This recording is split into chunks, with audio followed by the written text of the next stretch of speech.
We're back. I left you on a cliffhanger on Friday. Whoops, sorry.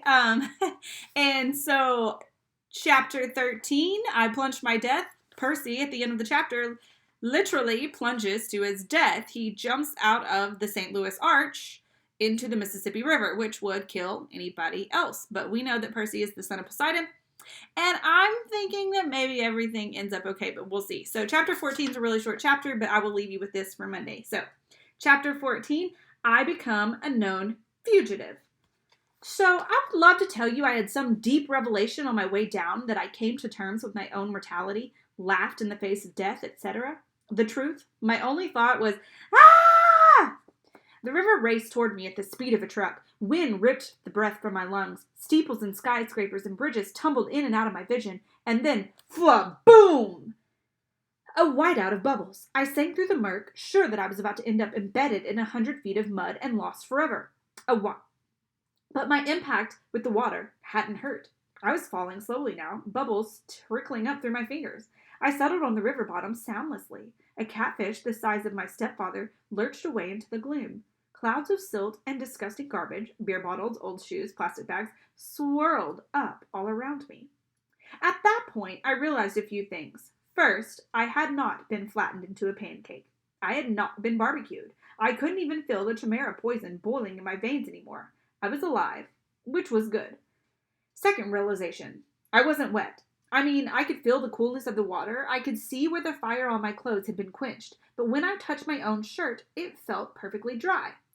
I looked at the garbage floating by and snatched an old cigarette lighter. No way, I thought. I flicked the lighter. It sparked. A tiny flame appeared, right there at the bottom of the Mississippi. I grabbed a soggy hamburger wrapper out of the current, and immediately the paper turned dry. I lit it with no problem. As soon as I let it go, the flame sputtered out. The wrapper turned back into a slimy rag. Weird. But the strangest thought occurred to me only last. I was breathing. I was underwater, and I was breathing normally. I stood up, thigh deep in mud. My legs felt shaky. My hands trembled. I should have been dead. The fact that I wasn't seemed like, well, a miracle. I imagined a woman's voice, a voice that sounded a bit like my mother. Percy, what do you say? Thanks? Underwater, I sounded like I did on recordings, like a much older kid. Thank you, Father. No response, just the dark drift of garbage downriver, the enormous catfish gliding by, the flash of sunset on the water surface above, turning everything the color of butterscotch. Why had Poseidon saved me? The more I thought about it, the more ashamed I felt. So I'd gotten lucky a few times before. Against a thing like the Chimera, I had never stood a chance. Those poor people in the arch were probably toast. I couldn't protect them. I was no hero. Maybe I should just stay down here with the catfish and join the bottom feeders. Thump, thump, thump. A riverboat's paddle wheel churned above me, swirling the silt around. There, not 5 feet in front of me, was my sword, its gleaming bronze hilt sticking up in the mud. I heard that woman's voice again. Percy, take the sword. Your father believes in you. This time, I knew the voice wasn't in my head. I wasn't imagining it. Her words seemed to come from everywhere, rippling through the water like dolphin sonar. Where are you? I called.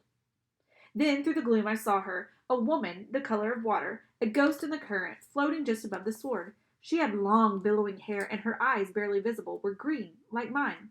A lump formed in my throat. I said, Mom? No, child, only a messenger. Though your mother's fate is not as hopeless as you believe, go to the beach in Santa Monica. What? It is your father's will. Before you descend into the underworld, you must go to Santa Monica. Please, Percy, I cannot stay long. The river here is too foul for my presence. But I was sure this woman was my mother, or a vision of her anyway. Who? How did you? There was so much I wanted to ask. The words jammed up in my throat. I cannot stay, brave one, the woman said. She reached out, and I felt the current brush my face like a caress. You must go to Santa Monica. And Percy, do not trust the gifts. Her voice faded. Gifts? What gifts? Wait! She made one more attempt to speak, but the sound was gone. Her image melted away. If it was my mother, I had lost her again. I felt like drowning myself. The only problem, I was immune to drowning. Your father believes in you, she had said. She had also called me brave, unless she was talking to the catfish. I waded toward Riptide and grabbed it by the hilt. The Chimera might still be up there with its snaky fat mother waiting to finish me off. At the very least, the mortal police would be arriving trying to figure out who had blown a hole in the arch. If they found me, they'd have some questions. I capped my sword, stuck the ballpoint pen in my pocket. "Thank you, Father," I said again to the dark water. Then I kicked up through the muck and swam for the surface. I came ashore next to a floating McDonald's. A block away, every emergency vehicle in St. Louis was surrounding the arch.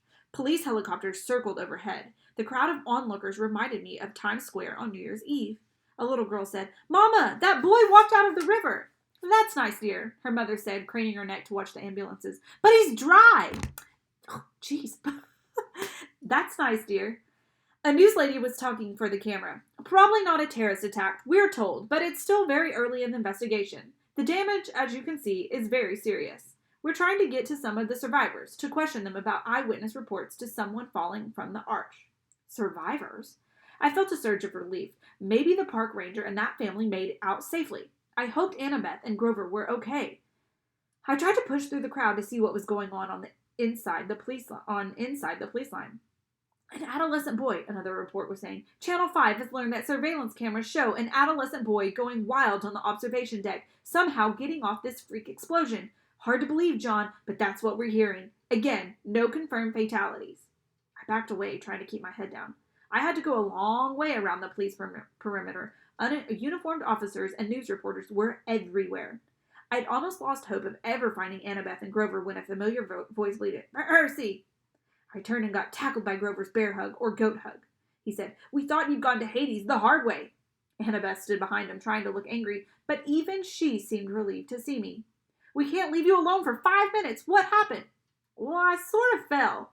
"Percy, 630 feet?"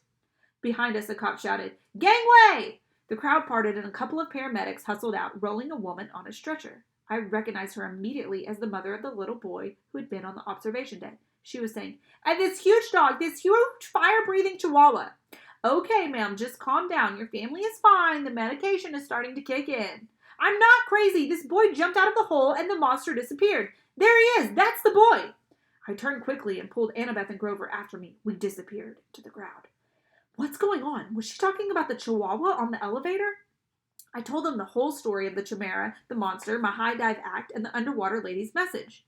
"Whoa, we've got to get you to Santa Monica. You can't ignore a summons from your dad." Before Annabeth could respond, we passed another reporter doing a news break, and I almost froze in my tracks when he said, "Percy Jackson, that's right, Dan. Channel 12 has learned that the boy who may have caused this explosion fits the description of a young man wanted by authorities for a serious New Jersey bus accident 3 days ago. And the boy is believed to be traveling west. For our viewers at home, here is a photo of Percy Jackson." First things first, I told Grover, we've got to get out of town. Somehow, we made it back to the Amtrak station without getting spotted. We got on board the train just before it pulled out for Denver. The train trundled west as darkness fell, police lights still pulsing against the St. Louis skyline behind us. And that's how Percy Jackson becomes a fugitive, because he blew up the arch. We know that he didn't, but that's what everybody else thinks. So, anyways, I like the title of the next chapter, chapter 15, A God Buys Us Cheeseburgers. So there's that. That's what I will read on Tuesday. So I will see you back here on Tuesday.